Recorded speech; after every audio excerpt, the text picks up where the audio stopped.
Hello प्यारे बच्चों। आज हम कक्षा 5 का जो हमारा पाठ नंबर 8 था, वे दिन भी क्या दिन थे, उसके हम वर्ड मीनिंग वगैरह और लेसन को पढ़ने वाले हैं। पिछले वीडियो में मैंने आपको इसकी सारी जो इम्पोर्टेंट जो बातें हैं वो सारी बता दी थी कि कैसे अभी हम कैसे पढ़ रहे हैं और हमारे आने वाले फ्यूचर में हमारे भविष्य भविष्य काल में हम उनको कैसे करेंगे। तो आज हम इनको हर पॉइंट के अकॉर्डिंग, हर एक वर्ड के अकॉर्डिंग, लाइन के अकॉर्डिंग हम पूरी सारी बातें वही बातें हैं, लेकिन इसमें से अब जैसे मैंने पहले वीडियो में आपको सिर्फ एक इंट्रोडक्शन दिया था कि कैसे क्या होता है, लेकिन आज हम पूरा पॉइंट टू पॉइंट हम सब चीज़ें करने वाले हैं। ठीक है, तो हम स्टार्ट करते हैं यहाँ से। वे दिन भी क्या दिन थे। तो वे दिन भी का मतलब यहाँ पे है कि वो जो पहले वाले जो दिन थे, यानी कि अब वो बात कर रहा है कि पास्ट में भी क्या दिन थे। ठीक है, वो पास्ट की बात कर रहा है कि उस टाइम भी कैसे दिन होते थे। ठीक है बेटा। तो अब क्या है कि अब लेकिन ये क्या है कि कहानी कहानी कब है, कहानी चल रही है 2155 में, यानी कि 2155 में अभी कहानी है जो प्रेजेंट की फ्यूचर की बात चल रही है। लेकिन वो बात कर रहे हैं कि पहले जो दिन होते थे वो अच्छे होते थे। तो उसी का मतलब ये है कि वे दिन भी क्या दिन थे, यानी कि वो दिन बहुत अच्छे दिन थे। इसका मीनिंग यहाँ पर ये है। उसके बाद यहाँ पे स्टार्टिंग करते हैं हम। घटना महत्वपूर्ण थी, वरना कुम्मी अपनी डायरी में उसे क्यों लिखती। तो यहाँ पर ये है कि जो उन्होंने जो चीज़ देखी थी, घटना का मतलब यहाँ पे इंसिडेंट है कि कोई घटना महत्वपूर्ण मतलब इम्पोर्टेंट थी, इसलिए कुम्मी ने उसको क्या किया। कुम्मी यानी कि मैंने बताया था कि यहाँ पे जो कहानी है वो कुम्मी और तो यहाँ पे क्वेश्चन बन सकता है कि किन दोनों के बुक किन को मिली थी, किन दोनों ने किन्होंने किन किस किस ने बुक को पढ़ा था, इस तरह से भी क्वेश्चन बन सकता है। तो अब ये है कि अपनी डायरी में उसने 17 मई सन 2125 यानी कि 2125 की रात को लिखा, आज रोहित को सचमुच की एक पुस्तक मिली है। सचमुच मतलब रियल की, रियल यानी कि वास्तव, रियलिटी की। अब जैसे क्या होता है कि जैसे अभी देखो, अभी मैं स्क्रीन पे आपको पढ़ा रहा हूँ, तो मैं स्क्रीन पे आपको पढ़ा रहा हूँ, तो ये कोई बुक बुक तो नहीं है ना। ये तो क्या है कि एक ई कंटेंट है, इलेक्ट्रॉनिक जो है, इलेक्ट्रॉनिक तरीके से मोबाइल के ज़रिए मैं आपको बता रहा हूँ कि इसी में किताब के सारा जो भी कंटेंट है वो सारा का सारा इसमें यहाँ पे आपको दिखाई दे रहा है, बस आप यहाँ से पढ़ रहे हैं। लेकिन जो असली बुक है वो तो आपके पास होगी, जो कि पेपर से बनी होगी, उसके ऊपर प्रिंटिंग की हो गई होगी। तो इस तरह से सारी की सारी बुक्स जो होती हैं वो रियल होती हैं, उनको बोलते हैं सचमुच की बुक, यानी कि वास्तव में रियल वाली बुक। अब देखो बेटा, क्या होता है कि अब कंप्यूटर की लैंग्वेज में इनको दो तरह से बोला जाता है। एक तो बोला जाता है सॉफ्ट कॉपी, एक होता है हार्ड कॉपी। तो जो सॉफ्ट कॉपी होती है वो होती है जिसको हम टच नहीं कर सकते। अब जैसे मैं स्क्रीन पे आपको ये दिखा रहा हूँ, ये बुक, ये जो आप पढ़ रहे हैं, क्या आप इसको टच कर सकते हैं? क्या आप इस ये यहाँ पे लिखा है अ, कुम्मी, यहाँ पे कुम्मी लिखा है या 2125 लिखा है, तो क्या हम 2125 को टच कर सकते हैं? नहीं, हम 2125 को टच नहीं कर सकते। हम किसको टच कर रहे हैं? हम स्क्रीन को टच कर रहे हैं। देखो, स्क्रीन को टच कर रहा हूँ तब ये इसके ऊपर यहाँ पे आ रहा है। तो मैंने अक्षर को नहीं किया है। क्यों नहीं किया है? देखो, अगर मैं अक्षर को टच कर पाता, अगर मैं इसे लिख पाता, तो अगर मैं एक बार ही क्रॉस का यूज़ करके, तो देखो बिल्कुल साफ़ हो गया दोबारा से। तो इसका मतलब क्या है कि मैं सिर्फ यहाँ पे इसकी स्क्रीन को टच कर रहा हूँ। मैं एक इलेक्ट्रॉनिक्स जो मीडियम है उसके थ्रू पे, उसके हिसाब से मैं इसको चला रहा हूँ, है ना। दूसरा होता है कि हार्ड कॉपी। हार्ड कॉपी का मतलब होता है कि जो आपके पास पेपर पर छपी हुई बुक है उसको बोलते हैं हार्ड कॉपी। जिसको आप टच कर सकते हैं उसको बोलते हैं हार्ड कॉपी। तो हमारे पास जो हमारा सिलेबस है, जो हमारी बुक है, वो दो दो तरह की होती हैं। पहली होती है हार्ड कॉपी, सॉरी, पहली होती है सॉफ्ट कॉपी, दूसरी होती है हार्ड कॉपी। सॉफ्ट यानी कि जिसको आप फ़ोन में पढ़ सकते हैं, जिसको आप टच नहीं कर सकते। हार्ड यानी कि वो बुक जो आपके पास पेपर पे छपी हुई होती है, उसको बोलते हैं हार्ड कॉपी। ठीक है बेटा। तो यहाँ पे सचमुच का मतलब मैंने लिखवा दिया, यहाँ पे वास्तव होता है रियल, रियल की बुक उनको मिली है। पुस्तक यानी कि बुक, या पुस्तक का दूसरा मीनिंग हो सकता है किताब। ठीक है, किताब भी आप लिख सकते हैं, दोनों वर्ड मीनिंग लिख सकते हैं। वह पुस्तक बहुत पुरानी थी, पुरानी मतलब कि ओल्ड थी। कुम्मी के दादा ने बताया था कि जब वे बहुत छोटे थे तब उनके दादा ने कहा था कि उनके ज़माने में सारी कहानियाँ कागज़ पर छपती थी और पढ़ी जाती थी। तो वो कह रहे हैं कि कुम्मी के दादा, उनके दादा ने, यानी कि कुम्मी के दादा ने कहा कि उनके, यानी कि कुम्मी के दादा दादा ने उनको बताया। यानी कि कहाँ से स्टोरी कहाँ से शुरू होती है? देखो पहले है कुम्मी। अब कुम्मी को किसने बताया? कुम्मी को उसके दादा ने बताया। ठीक है। और कुम्मी के दादा को किसने किसने बताया? तो उनके दादा ने। तो कुम्मी के दादा को उनके दादा के दादा ने बताया। ठीक है। तो यानी कि परदादा ने। तो उसको हिंदी में क्या बोलते हैं? परदादा। दादा के दादा को बोलते हैं परदादा। ठीक है।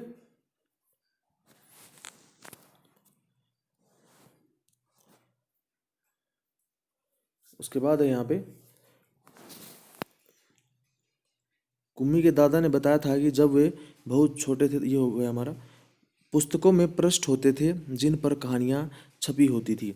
यानी कि वो कह रहे हैं कि जो पहले, जो पृष्ठ का मतलब होता है यहाँ पे बेटा पेज, यानी कि जो आपकी बुक में जो पेज है, पेज नंबर 1, पेज नंबर 2, जैसे कि अगर अभी मैं इसी को देखूँ तो यहाँ पे देखो ये एक पेज है, यहाँ पे पेज नंबर लिखा हुआ नीचे।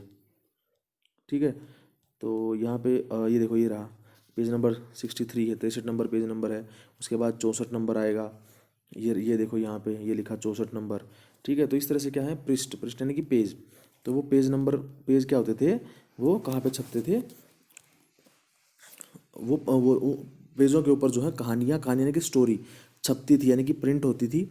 हर पृष्ठ पढ़ने के पश्चात दूसरा जो पृष्ठ है पलटकर आगे पढ़ना होता था। तो यहाँ पे क्या होता है कि वो जो एक बार आपने एक पेज पढ़ लिया तो उसके बाद आपको क्या करना पड़ेगा? हाथ से पेज को पलटना पड़ेगा। जैसे कि अभी आप बुक में पेज को पलटते हैं, सारे शब्द स्थिर होते थे। स्थिर मतलब होता है फिक्स, फिक्स होते हैं, फिक्स होते थे। चलते नहीं थे जैसे आजकल पर्दे पर चलते हैं। पर्दा मतलब कि प्रोजेक्टर है, जैसे स्क्रीन। पर्दा मतलब स्क्रीन होता है, स्क्रीन कह सकते हैं, हिंदी में ऐसे लिखेंगे स्क्रीन, हिंदी में ऐसे, इंग्लिश में ऐसे। ओके। तो दोबारा लिख देता हूँ स्क्रीन। यानी कि आजकल क्या चल रहा है, उस टाइम की बात चल रही है कि उस टाइम अब कहाँ पे है। जैसे कंप्यूटर स्क्रीन मैंने बताया था, लैपटॉप बताया था, प्रोजेक्टर बताया था, कि उसमें क्या होता है कि उसकी स्क्रीन पे आते हैं और हम वहाँ से पढ़ते हैं।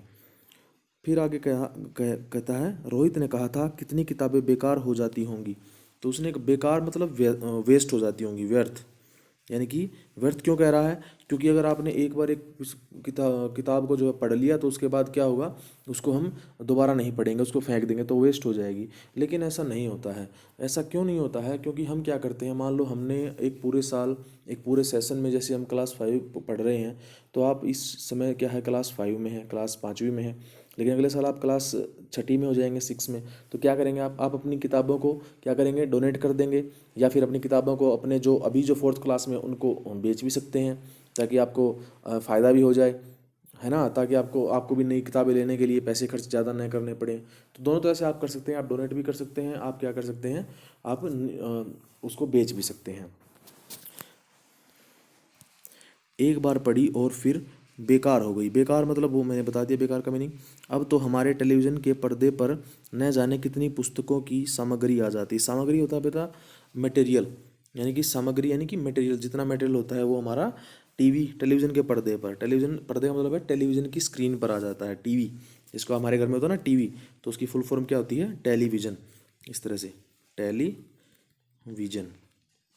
ठीक है। इसको टीवी लिखते हैं इंग्लिश में शॉर्ट में, और इसको ऐसे हिंदी में टेलीविज़न। ओके। उसके बाद है फिर भी यह पुस्तक नई की नई रहती है।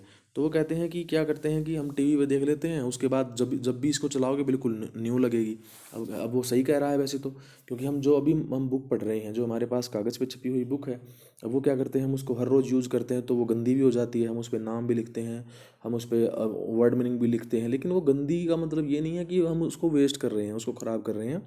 उसका मतलब ये है कि हम उस पर इम्पोर्टेंट जो चीज़ें हैं वो सारी हम उसके ऊपर लिखवा रहे हैं, ताकि वो आगे हमारे लिए फ़ायदेमंद हो सके, है ना।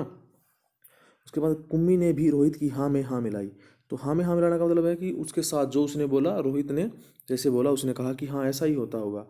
फिर उसने पूछा, तुम्हें वह पुस्तक कहाँ मिली? तो वो कह रही है कि तुम्हें ये पुस्तक कहाँ पर मिली। अब रोहित क्या बताता है? रोहित ने बताया अपने घर में। तो वो कहता है कि हम अपने घर में ही मुझे यह पुस्तक यानी कि बुक मिली है। एक पुराना डिब्बा कहीं दबा पड़ा था। पुराना डिब्बा, डिब्बा मतलब बॉक्स, यानी कि ओल्ड कोई बॉक्स था पुराना, और वो क्या है, कहीं पे दबा पड़ा का मतलब है कि उसके ऊपर कोई सामान रखा था। ठीक है, उसी को फेंक रहे थे, उसमें से यह पुस्तक मिली। तो उसने कहा कि क्या है कि हम उसी चीज़ को क्या कर रहे हैं, उसी को फेंक रहे थे, उसी को डिब्बे को फेंक रहे थे, लेकिन फिर हमने उसमें खोल कर देखा तो क्या हुआ कि मुझे वहाँ से ये पुस्तक मिली। इसमें क्या लिखा है, स्कूलों के बारे में लिखा है। उसने कहा कि स्कूलों के बारे में इसमें पुस्तक में है, लिखा हुआ है स्कूल। तो कुम्मी ने एकदम से क्वेश्चन किया कि स्कूल, तो वो बोली, तो कुम्मी ने प्रश्न किया। उसके बाद है, उसके विषय में लिखने को है ही क्या। विषय मतलब सब्जेक्ट की बात कर रहे हैं कि हम इस सब्जेक्ट पर क्या लिख सकते हैं। क्योंकि ऐसा वो क्यों कह रहे हैं, क्योंकि उन्होंने तो स्कूल देखा ही नहीं है। क्योंकि वो 2155 की बात कर रहे हैं बेटा, कि 2155 में क्या हो जाएगा। मैंने बताया था कि वहाँ पे कंप्यूटर स्क्रीन टीवी पर इस तरह से पढ़ाई होगी, तो उनको तो पता ही नहीं है। अब वो कैसे पढ़ रहे हैं, अब इसमें लेसन में हम देखेंगे, पाठ में देखेंगे कि वो क्या कर रहे हैं, वो टीवी स्क्रीन पर पढ़ रहे हैं, लैपटॉप कंप्यूटर की स्क्रीन पर पढ़ाई कर रहे हैं। अब वो कोई स्कूल थोड़ी हुआ, स्कूल कैसे होगा, स्कूल में तो प्रेयर भी होती है, और टीचर भी होते हैं, और बोर्ड भी होता है, और बेंच भी होते हैं, और प्लेग्राउंड भी होता है, सारी चीज़ें होती हैं। लेकिन वो तो घर पे बैठ के ही पढ़ रहे हैं टीवी के सामने। तो उनके लिए स्कूल क्या है, स्कूल एक बोरिंग सब्जेक्ट है। तो वो क्या है कि वो कहते हैं कि इसके लिए इस सब्जेक्ट के बारे में लिखने में को होता ही क्या है। हर विद्यार्थी के घर पर एक मशीन होती है, उसमें टेलीविज़न की तरह का एक पर्दा होता है। रोज़ नियमित रूप रूप उसके सामने उसके सामने बैठकर हमें सब याद करना पड़ता है। तो वो कहता है कि जो वह मशीन हमें बताती है। तो वे कह रहे हैं कि हमें क्या करना पड़ता है, हर रोज़ एक टेलीविज़न की स्क्रीन पर जो है, हाँ, हमारे पास क्या आता है, हमारे पास काम आता है टेलीविज़न के पर्दे पर रोज़। रोज़ नियमित का मतलब यहाँ पे डेली है, डेली काम आता है, वही हमें करना होता है। और फिर क्या करना होता है, जो मशीन हमें बताती रहती है वही हम उसी को याद करते रहते हैं।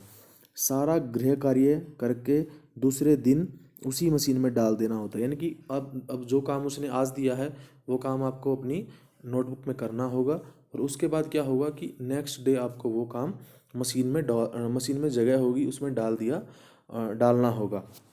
हमारी गलत, जैसे एटीएम में होता है ना, जैसे एटीएम में जगह होती है एटीएम कार्ड डालने की, तो वैसे ही मशीन में भी एक कॉपी डालने की जगह होगी, उसमें डाल देते हैं, वो अपने आप पेज पलट देती है, पेज पलट के क्या करती है, चेक कर देती है। हमारी गलतियां बताकर फिर हमें समझाती है। तो फिर क्या करती है, वो चेक करती है कि हमने कहाँ पर गलती की है, और गलती अगर हमने की है तो वो उसको ठीक कर देती है। एक विषय पूरा होने पर वही मशीन हमारी परीक्षा लेकर हमें आगे पढ़ाना आरंभ कर देती है। तो वो कहती है कि जैसे ही हमारा एक सब्जेक्ट पूरा हो जाता है, मान लो कि मैथ करा रहे हैं, हिंदी पढ़ा रहे हैं, मान लो हिंदी पढ़ा रहे हैं, तो हिंदी का सब्जेक्ट जैसे ही हिंदी का जैसे लेक्चर पूरा हुआ, उसके बाद क्या होगा, वो टेस्ट लेगी मशीन। टेस्ट लेने के बाद क्या करेगी, अगर उस टेस्ट में अच्छे मार्क्स आ जाएंगे तो क्या करेगी, आगे आपको प्रमोट कर देगी कि नेक्स्ट चैप्टर आप करिए। कहते कहते कुम्मी थक गई, तो कुम्मी क्या हुआ, टायर्ड हो गई, बोर हो गई कि अरे ये तो कोई बात ही नहीं है। अंत में बोली, कितना उबाऊ है, उबाऊ मतलब बोरिंग, बोरिंग या थकाने वाला, थकाने वाला। ठीक है, सॉरी वाला आएगा यहाँ पे, थकाने वाला है, होता है सारा स्कूल का काम। वो कहती है कि कितना थकाने वाला काम होता है, सारा दिन उसी के सामने बैठे रहो और अपना काम करते रहो, और अपनी कॉपी को फिर उसके अंदर डाल दो, वो चेक करके अपना वो बता देगी आपको अच्छे मार्क्स मिले या नहीं मिले। रोहित मुस्कुराते हुए उसकी बातें सुन रहा था। अरे बुद्धू, जैसे स्कूल का वर्णन इस पुस्तक में है वह इससे भिन्न होता था। तो रोहित हंसने लगा और वो कहने लगा कि अरे बुद्धू, बुद्धू का मतलब स्टूपिड होता है, मूर्ख, है ना, बुद्धू मूर्ख। जैसे स्कूल का वर्णन, वर्णन मतलब एक्सप्लेनेशन, कि जैसा एक्सप्लेनेशन इस पुस्तक में दिया गया है वह इससे भिन्न होता था। भिन्न मतलब अलग, यानी कि वो कहता है कि जैसा स्कूल हमारा अब है, जो इस बुक में जिस स्कूल के बारे में लिखा है, ये दोनों अलग हैं। इन इसमें तो उन स्कूलों के बारे में लिखा है जो सदियों पहले होते थे। सदियों का मतलब होता है, एक सदी में कितने साल होते हैं, 100 साल होते हैं। 100 साल की एक सदी होती है। ठीक है, एक सदी 100 साल की होती है। जैसे सदी का मतलब इंग्लिश में बोले तो सेंचुरी, कि एक सेंचुरी कितने कितने ईयर्स की इक्वल होती है, 100 ईयर्स के इक्वल हमारी एक सेंचुरी होती है। फिर कुम्मी के मन में बहुत उत्सुकता जगी। उत्सुकता मतलब कि एक्साइटमेंट, की उसको कुछ जानना है। बोली, फिर भी उसने उनके यहाँ मशीन के बने अध्यापक तो होते ही होंगे। उसने कहा कि अगर ऐसी बात है तो उनके वहाँ पर भी मशीन के बने अध्यापक तो यानी कि रोबोट, देखो यहाँ पे ये रोबोट है, तो वो कहती है कि ऐसे ही होंगे उनके पास टीचर होंगे तो क्या हुआ, उनके पास रोबोट के टीचर होंगे। तो कुम्मी को याद आया कि एक बार जब उसने भूगोल में रोज वही गलतियां होने लगी थी, तो उसकी माँ ने मोहल्ले के अध्यक्ष को बताया था। अब यहाँ पे मोहल्ले का अध्यक्ष का मतलब यहाँ पे है कि पूरा जो उनकी कॉलोनी है, उस कॉलोनी में रहने वाले जो लोग हैं उनका जो मेन जो चेयरमैन होता है, चेयरमैन या प्रेसिडेंट है, तो वो क्या करता है कि अ, उसको बुलाया। जब कब बुलाया, जब भूगोल यानी कि ज्योग्राफी, जियोग्राफी जो होती है बेटा, जियोग्राफी होती है स्टडी ऑफ अर्थ की स्टडी करना, एनवायरनमेंट की स्टडी करना, ठीक है बेटा, उसको बोलते हैं जियोग्राफी। जियो का मतलब होता है अर्थ और ग्राफी का मतलब होता है उसको स्टडी, यानी कि जियोग्राफी, अर्थ की स्टडी करना क्या कहलाता है, जियोग्राफी कहलाता है। जैसे कि अब इसमें ये ऐसा नहीं है कि सिर्फ ज़मीन ज़मीन के ऊपर का हमें स्टडी करनी है, हमें क्या करना है, जैसे कि एयर है उसके बारे में भी स्टडी करते हैं इसमें, और साथ साथ में बारिश के बारे में भी स्टडी करते हैं। और बारिश से अगर ऊपर की तरफ अगर चले जाएंगे, ज़्यादा हम अगर चले जाएंगे, जैसे कि वो ज़्यादा स्टेजेस होती हैं, ठीक है, वो मैं आपको नहीं बताऊंगा क्योंकि वो आपको समझ में भी नहीं आएंगी अभी। तो इसमें क्या है कि अलग अलग तरह से स्फीयर होते हैं, यानी कि एक लेवल होता है, जैसे कि पहला लेवल, दूसरा लेवल, तीसरा लेवल, चौथा लेवल, पांचवा लेवल। तो स्टेज होती है, जैसे आपकी क्लास होती है 1 2 3 4 5, तो वैसे ही क्लासेस में क्या होती है कि जो पहला लेवल होता है, जो फर्स्ट लेवल होता है, उस लेवल तक का इसमें काउंट किया जाता है ज्योग्राफी में, ठीक है बेटा। और आपने सुना होगा ओजोन लेयर। ओजोन लेयर क्या है कि हमें किससे बचाती है, अल्ट्रा वायलेट रेज से वो हमें बचाती है। अल्ट्रा वायलेट रेज क्या काम करती हैं, यूवी जो किरणें होती हैं वो क्या करती हैं, वो कैंसर बनाती हैं, कैंसर बीमारी है वो पैदा करती हैं। अगर अगर अगर हमारे ऊपर जो ओजोन एक लेयर है, अगर वो नहीं होगी तो क्या होगा, हमारे हमारे लिए ये बहुत नुकसान कर देगी और बहुत सारी बीमारियां फैला देगी। अब एक दूसरी बात यह आती है कि अल्ट्रा वायलेट रेज होती आती कहाँ से हैं, तो बेटा ये हमारी सन से आती हैं, सन यानी कि सूरज से आती हैं, हमारा जो सन है उससे अल्ट्रा वायलेट रेज आती हैं। और अगर वो सीधी, अगर हमारे पास ओजोन लेयर नहीं हो, ओजोन की परत नहीं होती, तो हम सारे के सारे जल्दी ही मर जाते क्योंकि बीमारियां फैला देती। दूसरी बात, अब जो ओजोन है, ओजोन को लिखते हैं O3, इस तरह से ओ को ऐसे लिखेंगे और 3 को यहाँ पे नीचे लिखेंगे, ठीक है। तो ये है फॉर्मूला ओजोन का।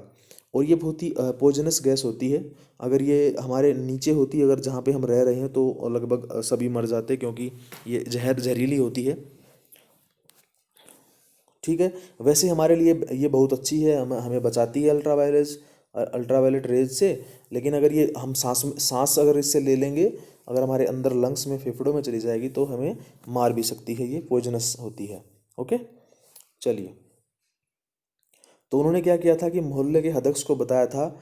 तो फिर क्या हुआ था कि क्यों बुलाया था, क्योंकि जब भी कुम्मी काम कर रही थी, ज्योग्राफी का, भूगोल का काम कर रही थी, तो क्या हो रहा था कि रोज़ रोज़ गलतियां होने लगी थी, जो भी वो काम करती मशीन गलत बताती।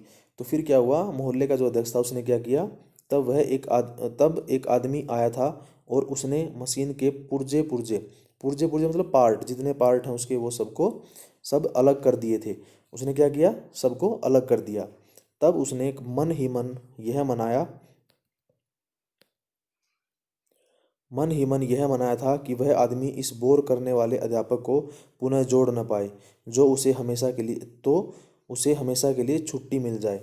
तो उसने कहा कि वो मन ही मन सोच रही थी कि काश ये जो जो टीचर है, जो ऑनलाइन पढ़ाता है, इन मशीन में जो पढ़ाता है, उससे उन्हें क्या मिल जाए, वो जो ठीक ही नहीं होना चाहिए, तो उससे क्या मिल जाएगा, उसे उसे छुट्टी मिल जाएगी, क्योंकि बहुत बोरिंग लगता है हर रोज़ एक स्क्रीन के सामने बैठ जाना और फिर पढ़ना। लेकिन उस आदमी ने मशीन को फिर से जोड़कर उसकी माँ को बताया था, लगता है मशीन के भूगोल की चक्की बहुत तेज़ रफ्तार पर थी, सो आपकी लड़की के लिए उसे समझना कठिन हो गया था। यहाँ पे कठिन का मतलब है बेटा मुश्किल, हार्ड हो गया था, ठीक है।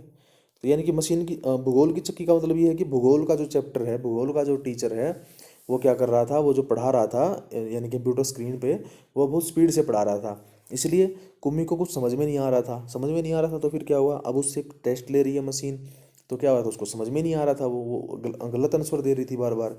इसलिए क्या हुआ था, उसकी चक्की को उसने धीमा कर दिया है। अब उसकी गति कुछ धीमी कर दी है, सो आशा है अब ठीक रहेगा।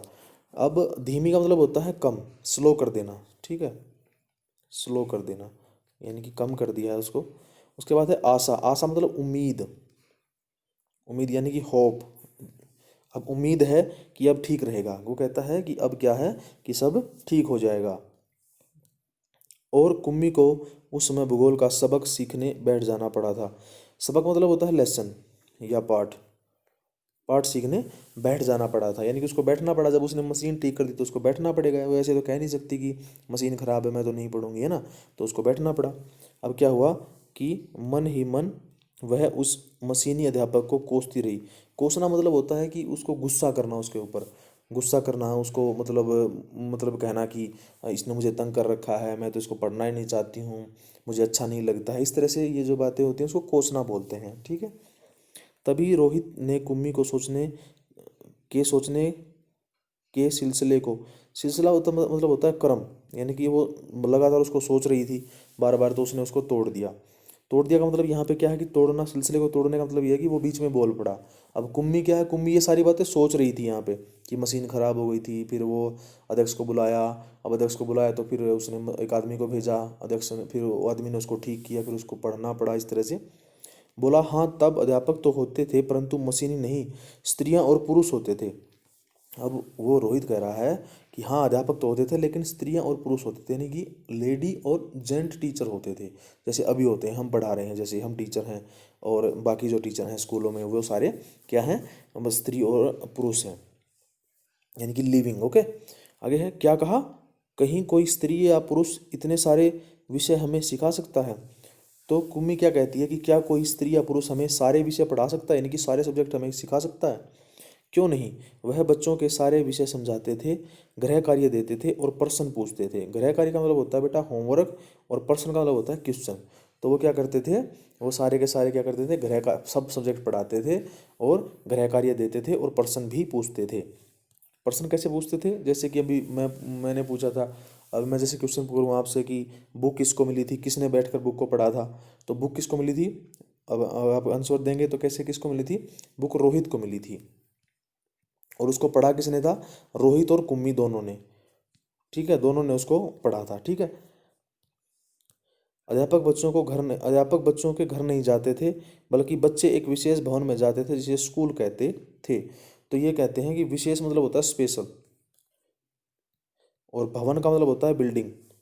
यहाँ पे भवन का मतलब होता है बिल्डिंग, यानी कि कोई विशेष, जो कोई एक खास जगह होती थी, एक बिल्डिंग होती थी, वहाँ पर सारे बच्चे आते थे, टीचर किसी के घर में पढ़ाने नहीं जाता था, ठीक है।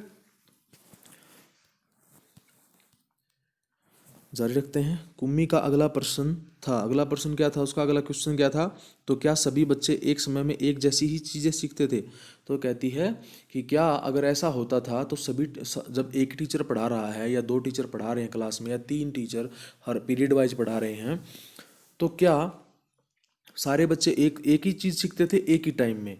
तो कहता है कि हाँ, एक आयु के बच्चे एक साथ बैठते थे। तो उसका मतलब क्या है, आयु मतलब एक उम्र, उम्र यानी कि एज, यानी कि एक एज ग्रुप के बच्चे क्या करते थे, सारे एक एक साथ बैठते थे।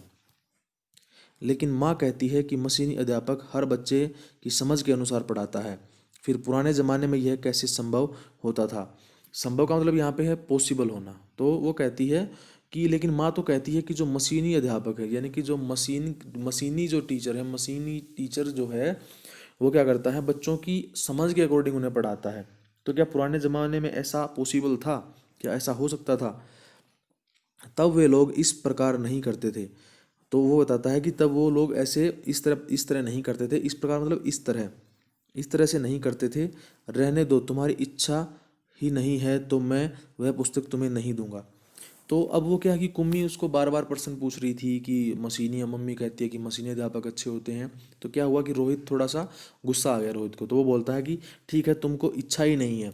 इच्छा मतलब कि, यानी कि तुम पढ़ना नहीं चाहती हो, इच्छा मतलब विश, तुम्हारी इच्छा ही नहीं है या तुम पढ़ना ही नहीं चाहती हो, ठीक है, तुम्हारी विल ही नहीं है। कुम्मी झट बोली, झट झट मतलब तुरंत, कि तुम कुम्मी फिर क्या बोली, नहीं नहीं मैं उसे पढ़ना चाहूँगी कि तब स्कूल कैसे होते थे, कितनी अजीब अजीब बातें जानने को मिलेंगी। तो अजीब का मतलब होता है कि विचित्र। यहाँ पे दोनों वर्ड देखिए, यहाँ पे आप देखेंगे कि दोनों का एक ही दोनों एक वर्ड एक ही वर्ड है। इसका मतलब होगा आपका यहाँ पे विचित्र, यानी कि सरप्राइज वाली बातें हमको सुनने को मिलेंगी, पढ़ने को मिलेंगी। इतने में अंदर से माँ की आवाज़ सुनकर कुम्मी बोली, लगता है सबक का समय हो गया है। तो मम्मी ने अंदर से, कुम्मी की मम्मी ने उसको अंदर से बोला, तो उसको फिर कुम्मी कुम्मी ने क्या कहा कि लगता है सबक का समय हो गया। सबक यहाँ पे लेसन की, पाठ का समय हो गया है कि अब मुझे पढ़ना है। रोहित भी रोहित भी उठा और रोहित भी उठा और अपने कमरे की ओर चला गया। कुम्मी अपने घर की ओर चली गई। अंदर मशीन आगे का सबक देने को तैयार थी। मशीन से आवाज़ आनी आरंभ हो गई। सबसे पहले आज तुम्हें गणित सीखना है, कल का होमवर्क छेद में डालो। तो यानी कि छेद का मतलब मैंने बताया था कि कोई जैसे मशीन है, यहाँ पे इस तरह से मैंने बताया था कि कोई मशीन है इस तरह से। तो यहाँ पे जैसे मशीन है, उसमें यहाँ पे एक जगह है, यहाँ से आपको कॉपी को एंटर करना है। ठीक है, यहाँ पे इसमें डालेंगे अपनी कॉपी को, फिर कॉपी क्या करेगी, उसको चेक करके वापस आपकी गलतियाँ बता देगी। ठीक है, उसके बाद है कुम्मी ने वैसा ही किया। वह सोच रही थी कि कितने अच्छे होंगे वे पुराने स्कूल, जहाँ एक ही आयु के सारे बच्चे हंसते खेलते कूदते स्कूल जाते होंगे और पढ़ाने वाले पुरुष और स्त्रियाँ होते होंगे। यानी कि कुम्मी सोच रही थी कि कैसा कितना अच्छा होता होगा कि जहाँ पर सारे बच्चे एक ही आयु के, एक ही एज के बच्चे हंसते खेलते होंगे, साथ में स्कूल जाते होंगे, पढ़ते होंगे, और वहाँ पर पढ़ाने के लिए जो है अच्छे, यानी कि पढ़ाने के लिए पुरुष यानी कि मेल और फीमेल जो है टीचर आते होंगे। तो सोचते सोचते क्या हुआ कि इतने में मशीन से सवर आना आरंभ हो गया और पर्दे पर चलते हुए अक्षर एवं अंक आने शुरू हो गए। तो वो सोच ही रही थी कि तभी क्या हुआ कि मशीन से सवर मतलब आवाज़, यहाँ पे सवर का मतलब क्या है, आवाज़, यानी कि साउंड आनी शुरू हो गई, और आरंभ मतलब स्टार्ट हो गई, और पर्दे पर चलते हुए अक्षर एवं अंक आने शुरू हो गए थे, यानी कि अंक और अक्षर आने शुरू हो गए। और कुम्मी सोच रही थी कि तब स्कूल जाने में कितना आनंद आता होगा, कितने खुश होते होंगे सारे बच्चे। आनंद मतलब मज़ा, यहाँ पे कितना मज़ा आता होगा उनको स्कूल जाते होंगे। तो ये हमारा पूरा पाठ है बेटा। और ये पाठ जो है, इसमें ये लिखा है आइजक असीमोव ने, ये इसके राइटर हैं, ठीक है, लेखक हैं इसके। तो अब यहाँ पे बेटा एक बात हमें ये देखने को मिली है यहाँ पर कि ये जो कहानी है, ये कहानी है रोहित और कुम्मी की।